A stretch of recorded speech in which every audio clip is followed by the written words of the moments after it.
Welcome back to Mysteries of the Word, where we uncover the hidden truths of the Bible and ancient texts. Today, we're diving into one of the most mysterious passages in Scripture, Psalm 82, where God holds a divine courtroom in heaven. Who are the sons of God? Are they angels, watchers, or something else? And why is God judging them? We'll also connect this to Genesis 6, where the sons of God descend to earth and cause chaos. Did they bring forbidden knowledge to humanity? And what does this mean for us today? Let's dive in. The Bible speaks of a divine council, God's heavenly assembly of spiritual beings who assist in governing creation. Psalm 82 gives us a rare glimpse into this council. Now, you might be asking, who are these gods? The Hebrew word used here is Elohim, which can mean God, but it can also refer to divine beings. These sons of God are not equal to God, but they were given authority to rule over the nations. We see similar beings in Job 1:6, where they present themselves before the Lord. But something went wrong. Instead of ruling justly, these divine beings became corrupt. Psalm 82 tells us that these sons of God ruled unfairly.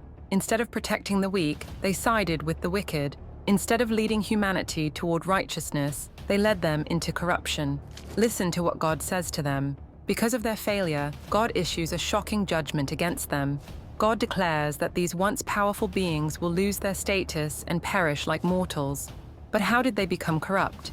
To understand that, we need to go back to Genesis 6. Genesis 6 describes one of the most controversial events in the Bible. It says, "These sons of God are the same type of divine beings we saw in Psalm 82, but instead of staying in their rightful place, they descended to earth, took human women, and fathered the Nephilim, giant beings mentioned in multiple ancient texts." This event is expanded in the book of 1 Enoch, where these beings are called the Watchers. Enoch tells us that these Watchers didn't just take wives, they also taught humanity forbidden knowledge. The Watchers taught secrets about warfare, enchantments, and the movements of the stars, things that God never intended humanity to learn this way. This knowledge led to even greater corruption. Because of their actions, God pronounced judgment on them. In 1 Enoch 10, he commands his angels to bind the rebellious Watchers and cast them into the abyss until the final judgment. And what happened to their children, the Nephilim? According to the Bible, they were wiped out in the flood, but their spirits remained on earth as disembodied entities, what some traditions call demons. So now we see the full picture. The sons of God were given authority, but they rebelled. Some led the nations into corruption, others directly interfered with humanity by descending to earth. And because of this, God stripped them of their power. But the story doesn't end there. In the New Testament, Jesus confronts these rebellious forces. When he casts out demons, he is dealing with the remnants of these fallen beings. And when he dies and resurrects, Colossians 2:15 tells us he disarmed the rulers and authorities and put them to open shame, triumphing over them. Jesus is the rightful ruler over all nations. Where the sons of God failed, he succeeds. And in the end, all corrupt powers, both human and spiritual, will face his final judgment. So what do you think? Were the Watchers truly behind humanity's corruption? And what does Psalm 82 teach us about God's justice? Let's discuss in the comments. If you enjoyed this deep dive into biblical mysteries, don't forget to like, subscribe,